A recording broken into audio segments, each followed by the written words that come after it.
الحمد لله وكفى وسلام على عباده الذين اصطفى أما بعد أعوذ بالله من الشيطان الرجيم بسم الله الرحمن الرحيم إن المنافقين يخادعون الله وهو خادعهم وإذا قاموا إلى الصلاة قاموا كسالى يراءون الناس ولا يذكرون الله إلا قليلا مذبذبين بين ذلك لا إله هؤلاء ولا إله هؤلاء ومن يضلل الله فلن تجد له سبيلا صدق اللہ العظیم۔ محترم دوستوں اور بزرگوں اور عزیز ساتھیوں، ہم سب کو مسلمان ہونے پر پراؤڈ ہونا چاہیے، فخر ہونا چاہیے کہ اللہ تعالیٰ نے مجھے اور آپ کو مسلمان بنایا ہے، اور روزانہ 50 مرتبہ کسی کو بولنا چاہیے، بستیوں میں کہنا چاہیے I am a Muslim, proud کے ساتھ، کانفیڈنس کے ساتھ، یقین کے ساتھ۔ یہاں تک بندے کو اسلام پر، ایمان پر یقین ہونا چاہیے، اتنا یقین ہونا چاہیے، اتنا کانفیڈنس ہونا چاہیے کہ اس خوشی میں، جیسے لوگ دوسری خوشی میں بچہ پیدا ہوا ہے، عقیقہ، اس کی خوشی میں لوگ دعوتیں کرتے ہیں، بچے کی شادی ہے اس میں دعوتیں کرتے ہیں، اسپیشل اس بات کی بھی دعوت ہو، لوگوں کو انویٹیشن بھیجا جائے، اور لوگ جب دعوت میں آ رہے ہیں لوگ پوچھیں یہ کیوں کھلا رہے ہو، تو ہم کہیں اس لیے کھلا رہا ہوں کہ میں مسلم ہوں، مسلمان ہونے پر مجھے فخر ہے، گرو ہے۔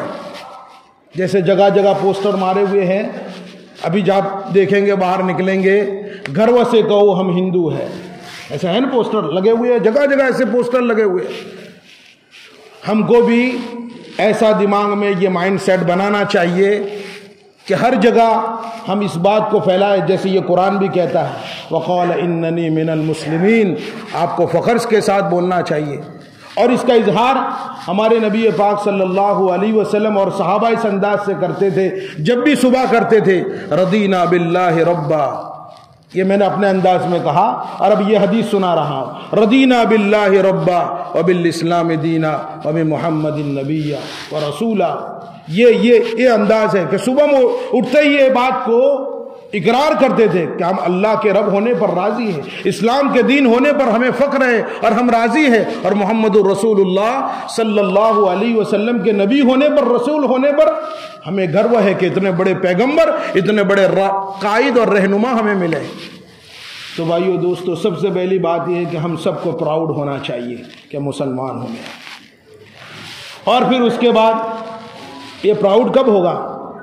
جو ماحول کے پریشر میں نمازیں پڑھتا ہے، ماحول کے پریشر میں جو کچھ کرتا ہے، جتنی بھی ایکٹیویٹیز ہیں، جتنے بھی اعمال ہیں، جتنے بھی کردار ہیں، وہ سب ماحول کے پریشر میں کرتا ہے، ماحول کے دباؤ میں کرتا ہے، اس میں یہ کانفیڈنس لیول نہیں آتا ہے، یہ کانفیڈنس لیول نہیں آتا ہے۔ جیسے میں نے قرآن کی آیتیں پڑھی، مذبذبین بین ذلک لا الہ الا ولا الہ الا، جب بندے کے اندر سے وجدان نہیں ہوتا، مطالعہ نہیں ہوتا، اندر سے سمجھا ہوا نہیں ہوتا ایمان کیا ہے، اس کی حقیقت کو اس نے نہیں جانا، بس لوگ چل رہے ہیں وہ بھی چل رہا ہے، لوگ نمازیں پڑھ رہے ہیں تو وہ بھی پڑھ رہا ہے، لوگ کام میں نکل رہے ہیں تو وہ بھی نکل رہا ہے، تو وہ ٹک نہیں سکے گا، کنارے پر ہو جائے گا، کنارے پر ہو جائے گا۔ یہی منافقین کی نشانی تھی جب ہمارے نبی پاک صلی اللہ علیہ وسلم نے وہ ماحول کریٹ کیا تھا، وہ ماحول بنایا تھا، جب یہ لوگ تھے تو جیسا ماحول ہوتا تھا نمازوں کے لیے آتے تھے، لیکن قرآن ان کی دل کی کیفیت، حالانکہ نماز میں بھی آتے تھے،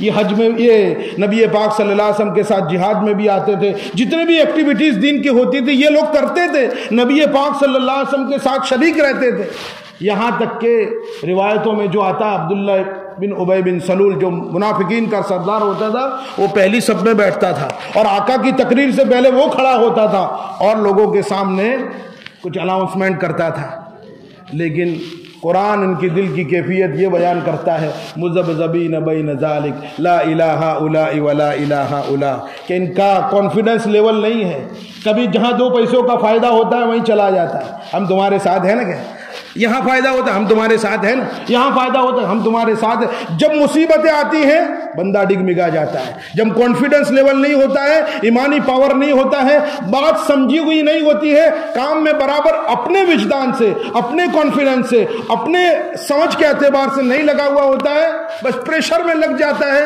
تو جب تکلیفیں آتی ہے، مصیبتیں آتی ہے، وقت پر تقاضے آتے ہیں تو سائیڈ میں ہو جاتے ہیں۔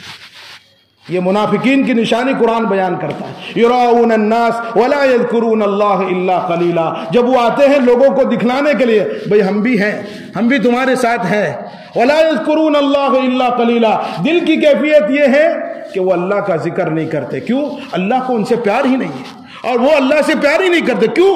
وہ تو پریشر میں آئے ہیں، وہ تو ماحول کے دباؤ میں آئے ہیں، اس لیے وہ اللہ سے حقیقت میں تو پیار نہیں کر رہے۔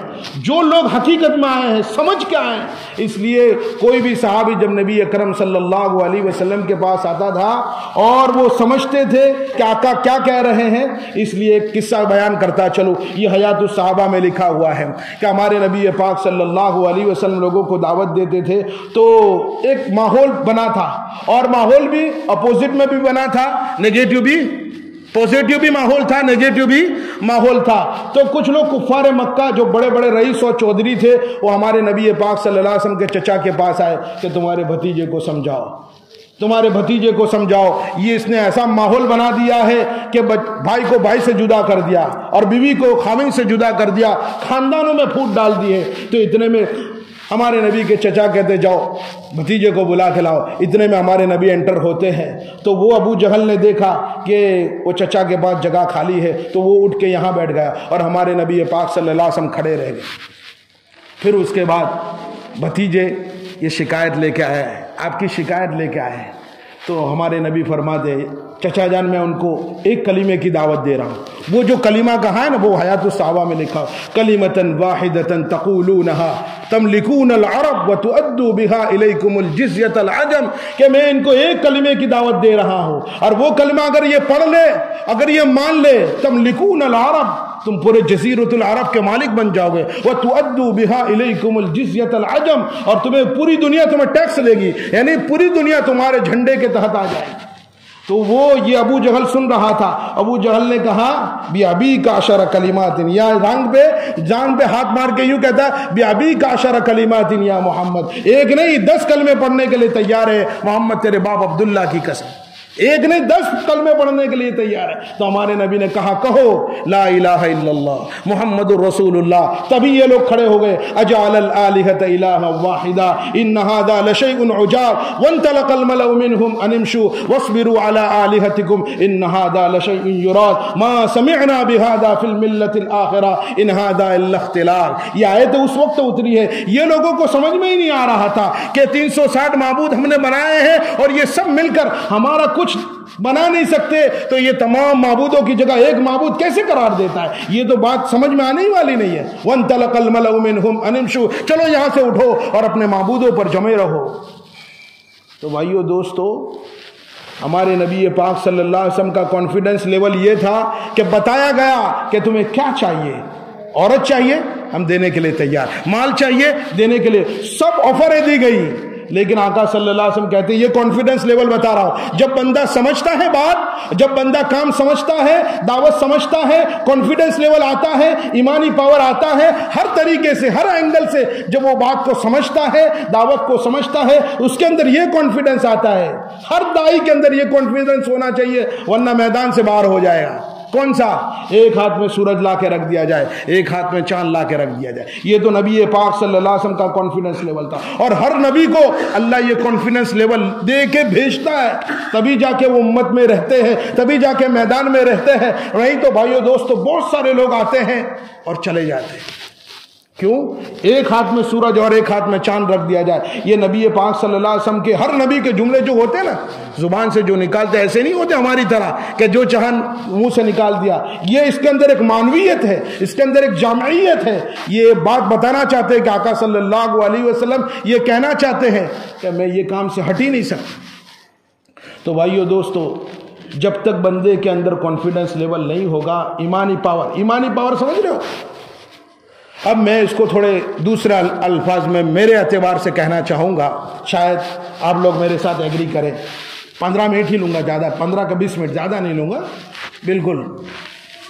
بالکل شانت ہو کے سنو۔ میرے اعتبار سے میں اگر سمجھانا چاہوں کسی کو دوسرے ورڈ میں ایمان کو، ایمان کہا جاتا ہے آئیڈیالوجی کو، ایمان کہا جاتا ہے مینٹالٹی کو، ایمان کہا جا رہا ہے وچار دھارا کو۔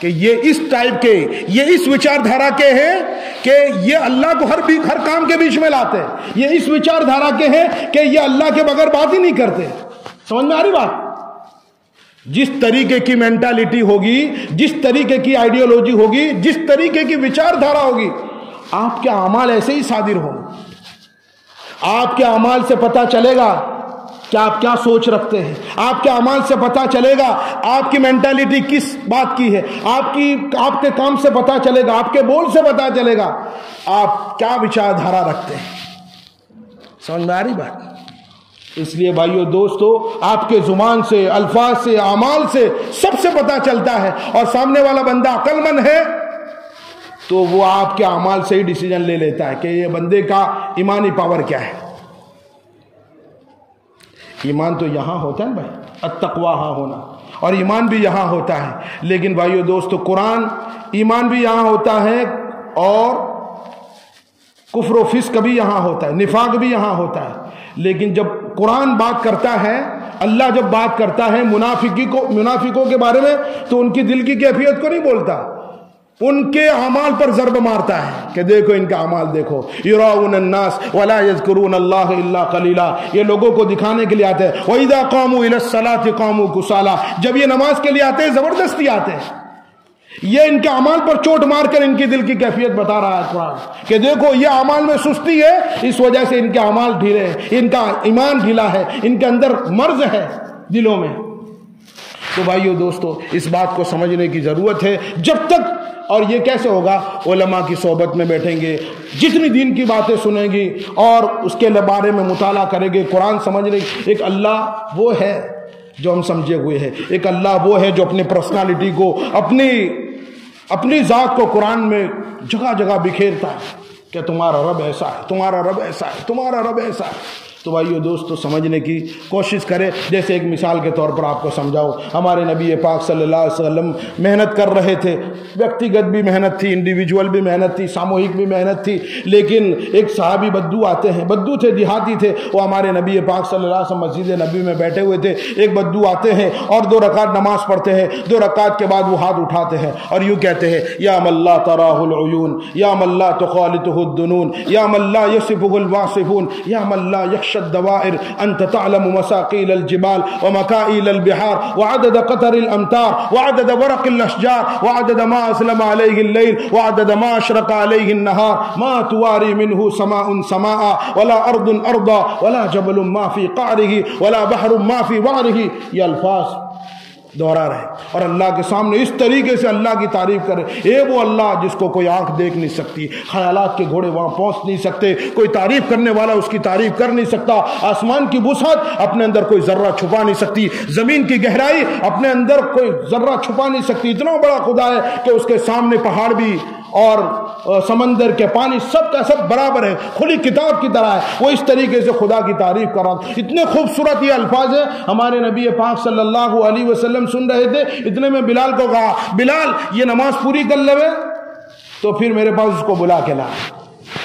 یہ مسند احمد کی روایت ہے اور یہ منتخب احادیث میں بھی یہ روایت موجود ہے. تو حضرت بلال کو کہا: یہ بلال یہ نماز پوری کر لے تو اس کو میرے پاس لے کے آ. جو حضرت بلال رضی اللہ تعالیٰ عنہ انتظار میں کھڑے ہو گئے اور یہ نماز پوری ہو گئی جب ان کی، تو یہ لے گئے. رسول اللہ صلی اللہ علیہ وسلم آپ کو یاد فرما رہے، جب ہمارے نبی کے پاس پہنچے وہ، تو ہمارے نبی نے کہا: بلال کچھ گھر میں ہے دینے کے لیے. تو حضرت بلال گئے: یا رسول اللہ ایک سونے کا ڈلا پڑا ہوا ہے، اس میں جو لفظ ہے بیضا کا، یہ انڈے کی طرح ایک سونے کا ڈلا پڑا ہوا تھا. اور وہ سونے کا ڈلا آئی تھنک وہ 100-150 گرام کا سونے کا ڈلا تھا. تو ہمارے نبی نے اس کو کہا کہ لیے میں تجھے گفٹ دے رہا ہوں. تو اس کو پوچھا دینے کے بعد، یہ آقا کا انداز ہے کمیونیکیٹ کرنے کا، لوگوں کو سمجھانے کا، ان کی یہ سمجھ کو پرکھنے کا ایک انداز تھا آقا صلی اللہ علیہ وسلم کا کہ لوگوں کو کس طریقے سے بات سمجھاتے تھے. یہ گفٹ دی، میں تجھے یہ گفٹ دیتا ہوں. تو پھر پوچھا دینے کے بعد، اس کے ہاتھ میں تھوانے کے بعد پوچھا میں تجھے یہ کیوں دے رہا ہوں.